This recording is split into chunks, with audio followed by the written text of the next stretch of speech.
Hello bull trackers दोस्तों, एक बार फिर हमें फ्राइडे के दिन बहुत ज़्यादा वॉलेटिलिटी मार्केट में देखने को मिली।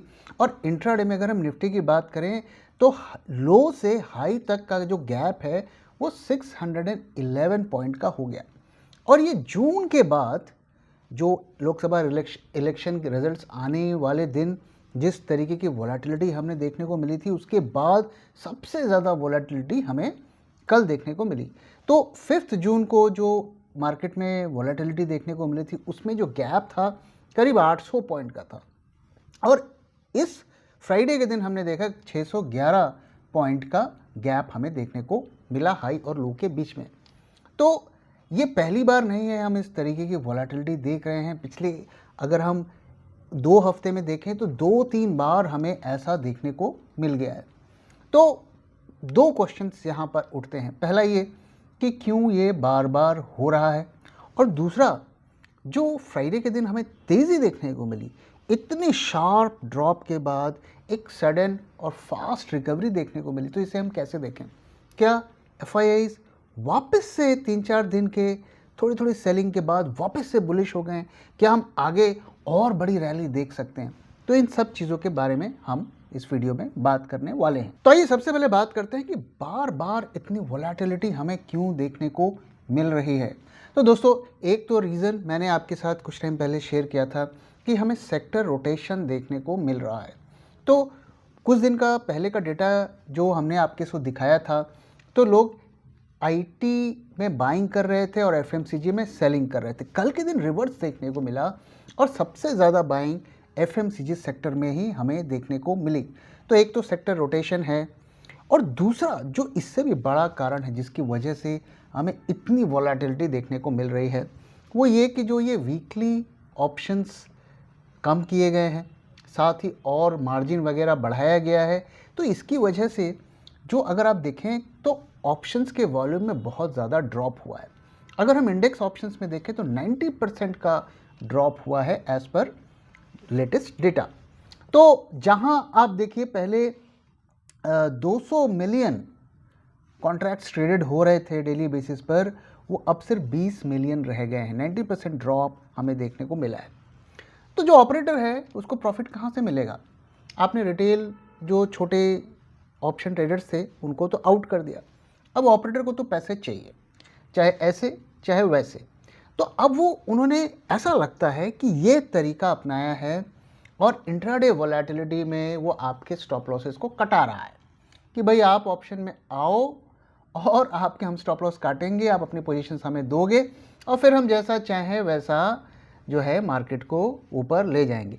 और साथ ही अगर हम ओवरऑल कैश मार्केट की भी वॉल्यूम की बात करें तो उसमें थोड़ी गिरावट होती हुई दिखी है। एक रीज़न ये भी हो सकता है कि एफआईआईज थोड़े इनएक्टिव है इस महीने, लेकिन वो भी एक रीज़न है। लेकिन मेजर जो रीज़न लगता है वो ये है कि चूँकि जो छोटे इन्वेस्टर थे जो अक्सर पैसा लूज़ कर दिया करते थे, बड़े प्लेयर्स उनसे आसानी से प्रॉफिट ले लिया करते थे, वो अब मार्केट से हटते हुए दिख रहे हैं। तो अब उनका अगला टारगेट है जो एक्सपीरियंस ट्रेडर्स हैं, और उनसे प्रॉफिट छीनने का एक ही तरीका होता है कि जहाँ पे स्टॉप लॉसेस वो लगाएं वहीं उनके स्टॉप लॉसेस को काटा जाए। तो इस वजह से मुझे लगता है कि बहुत ज़्यादा वॉलेटिलिटी मार्केट में आ रही है। और देखिए, आपने जो ये वॉल्यूम कम किया है उससे बहुत ज़्यादा किसी को बहुत ज़्यादा फ़ायदा नहीं होने वाला है। जो पैसे ऑप्शंस मार्केट में लोग लूज़ कर रहे थे, इस वॉलेटिलिटी की वजह से अभी भी लूज़ करेंगे और ज़्यादा लूज़ करेंगे। तो या तो अब ऑप्शंस वगैरह को बंद ही कर दीजिए, क्यों चला रहे हैं? और अगर चलाना है तो फिर एक सिस्टम से चलाना चाहिए। इतने ज़्यादा रिस्ट्रिक्शंस लगाना, ना तो उससे ब्रोकर्स खुश हैं, ना रिटेल वाले खुश हैं, और जो कैश मार्केट वाले हैं वो भी, उनका भी ये वॉलेटिलिटी इतनी ज़्यादा मार्केट में जब होती है उनके लिए भी ये अच्छी बात नहीं है। अब आइए दोस्तों बात करते हैं कि जो फ्राइडे के दिन नेगेटिव से पॉजिटिव मार्केट आया, इतनी लंबी छलांग लगाई, इसको हम कैसे देखें? क्या वापस से एफआईआईज बड़े बायर बन गए हैं या बन जाएंगे, और आने वाले टाइम में हमें और भी ज़्यादा बड़ी रैली देखने को मिलेगी? तो इसके बारे में बात करते हैं। आइए पहले मार्केट के थोड़े स्टैटिस्टिक्स को देख लेते हैं। तो फ्राइडे के दिन जैसा कि मैंने कहा, FMCG was the best sector सबसे ज़्यादा उसमें करीब 1.25% से ऊपर का गेन हुआ। बाकी बैंक और आईटी ने भी अच्छा किया, करीब 0.6261% के करीब का गेन दिखाया। और मेटल और रियल्टी जो है थोड़े फ्लॉप रहे। और सबसे ज़्यादा जो दो स्टॉक्स ने निफ्टी में बढ़त बनाई वो है भारती एयरटेल और आईटीसी। तो ये मोटा मोटा इसकी वजह से मार्केट्स मूव किए। अब अगर हम इस रैली को गौर से देखें, उसको थोड़ा स्क्रूटनाइज करें, उसको एक्सरे से देखें, तो क्या हमें वहाँ दिखता है? तो पहली चीज़ तो ये कि देखिए, जो मार्केट ब्रेड्थ है, एडवांस डिक्लाइन रेशियो अगर हम देखें तो वो बहुत ज़्यादा हेल्दी नहीं थी। 1, 2 to 4 स्टॉक्स जो है एनएससी के वो अप रहे और उससे ज़्यादा डाउन रहे। तो ऐसा नहीं है कि बहुत ज़्यादा पार्टिसिपेशन रहा और जो है सिलेक्ट स्टॉक्स ने ही मार्केट को चढ़ाया, ऐसा लगता है। जैसा कि मैंने बताया कि मोस्टली भारती एयरटेल और आईटीसी ने इसको चढ़ाने के लिए और to some extent Kotak bank ने इसको चढ़ाने में कंट्रीब्यूट किया। अब दोस्तों अगर हम एफआईआईज की बात करें तो कैश मार्केट में तो उन्होंने माइनर बाइंग की करीब 2000 करोड़ की। और अगर हम उनका जो डेटा हम कॉन्स्टेंटली ट्रैक कर रहे हैं, उनकी फ्यूचर्स, इंडेक्स फ्यूचर्स की जो पोजीशन है, वहाँ हमें क्या देखने को मिलता है? तो 6 दिसंबर को उनके जो नेट शॉर्ट्स थे 39,441 थे, वो उसके बाद से लगातार उनके शॉर्ट्स बढ़ रहे हैं। कल के दिन उन्होंने मार्जिनली क्लोज किया है। तो अगर हम 12 तारीख की बात करें तो 68,081 शॉर्ट्स उनके बने हुए थे, तो उसको कम करके उन्होंने 60,558 करीब 7,500 जो अपने कॉन्ट्रैक्ट्स उन्होंने कम किए। तो मेजर अगर आप देखें तो शॉर्ट पोजीशन उनकी बनी हुई लगभग उतनी ही बनी हुई है, कोई मेजर उसमें बदलाव नहीं है। वहीं मैंने आपके साथ कुछ दिन पहले शेयर किया था कि किस तरीके से एफआईआई सेल ऑन राइज कर रहे हैं। जब भी वॉल्यूम बढ़ता है तो वो सेल करते हैं। अब अगर फ्राइडे की बात करें तो वॉल्यूम क्या रहा? तो वॉल्यूम अगर देखें तो मोटा मोटा जो है कंपेयर टू थर्सडे कम रहा, तो लो वॉल्यूम पे ऊपर गया है। तो आप देखिए, आपके ब्रेड्थ वहाँ पर पॉजिटिव नहीं थी, लो वॉल्यूम पे निफ्टी ऊपर गया और साथ ही एफआईआईज के शॉर्ट्स जो हैं बने हुए हैं। तो ये जो ऐसा लगता था कि जो रैली थी ये मैन्युफैक्चर्ड रैली लगती है, ऐसा लगता है।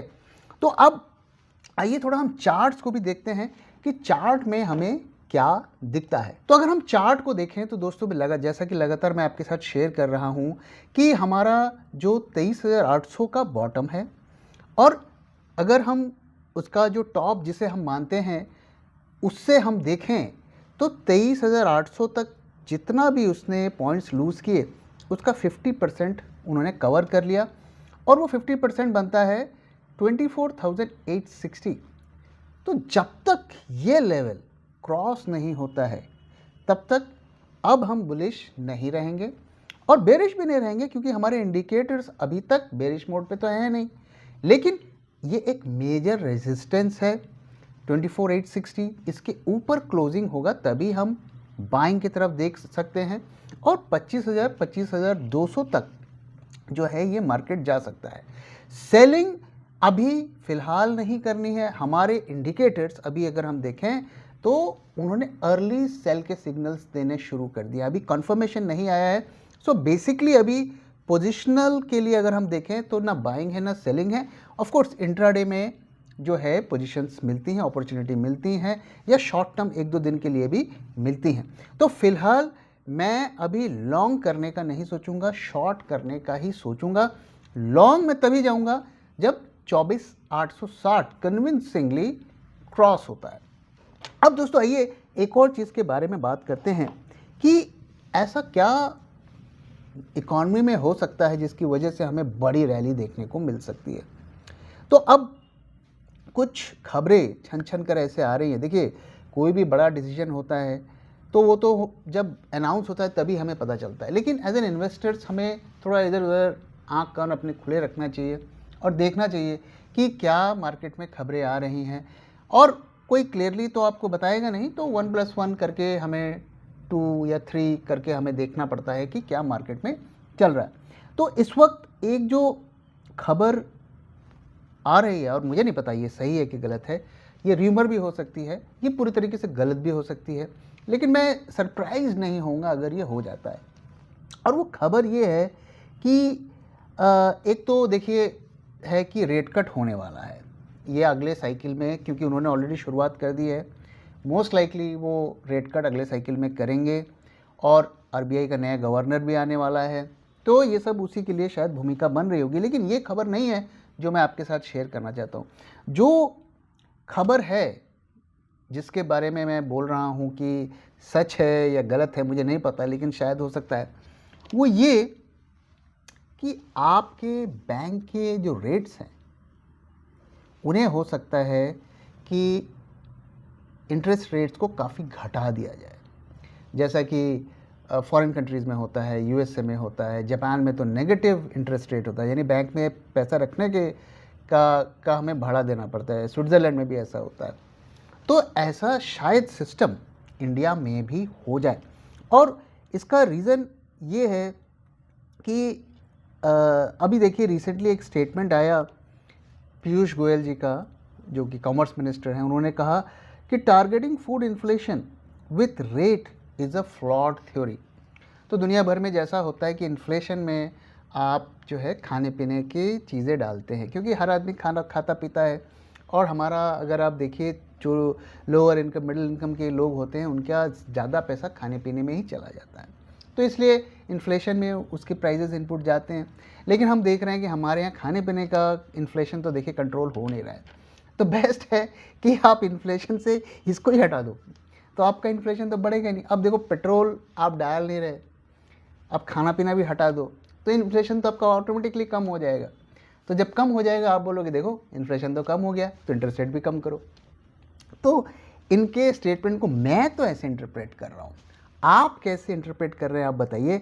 तो इसकी क्या पॉसिबिलिटी है? ऐसा हो सकता है कि फ्यूचर में हम भी अमेरिकन और यूरोपियन और जापानीज सिस्टम को इन्वॉल्व कर लें कि हम बैंक में पैसा रखें, हमें कोई इंटरेस्ट ना मिले, और जो लोन लेने का इंटरेस्ट है वो भी कम हो जाए। तो जो कोई अगर धन्ना सेठ आएगा बैंक से लोन लेगा तो 3% पे उसे मिल जाएगा।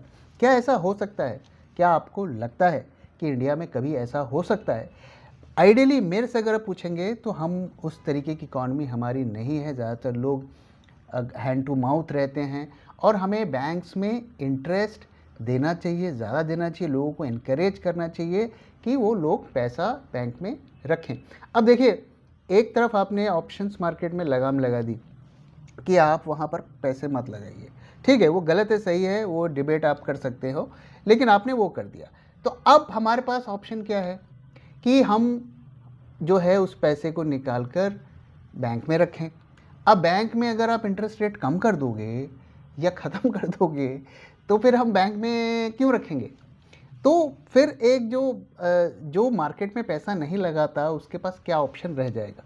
तो इसकी वजह से मार्केट अगर ऐसी खबरें आती है, मार्केट को पता चलता है कि ऐसा कुछ होने वाला है, तो मार्केट में एक बड़ी बैंक सेक्टर्स में बैंक के स्टॉक्स में हो सकता है रैली हो जाए, क्योंकि उनका जो इंटरेस्ट बर्डन है काफ़ी हद तक कम हो जाएगा। तो आपको क्या लगता है, क्या ऐसा हो सकता है? और अगर ऐसा होता है तो ये मार्केट के लिए पॉजिटिव रहेगा या नेगेटिव रहेगा? अपना फीडबैक ज़रूर शेयर करिएगा। तो इसी के साथ दोस्तों मैं इस वीडियो को ख़त्म करता हूँ। वीडियो कैसा लगा ज़रूर बताइएगा, और अपना फीडबैक भी शेयर करना मत भूलिएगा। Thank you very much for watching and thank you for your time.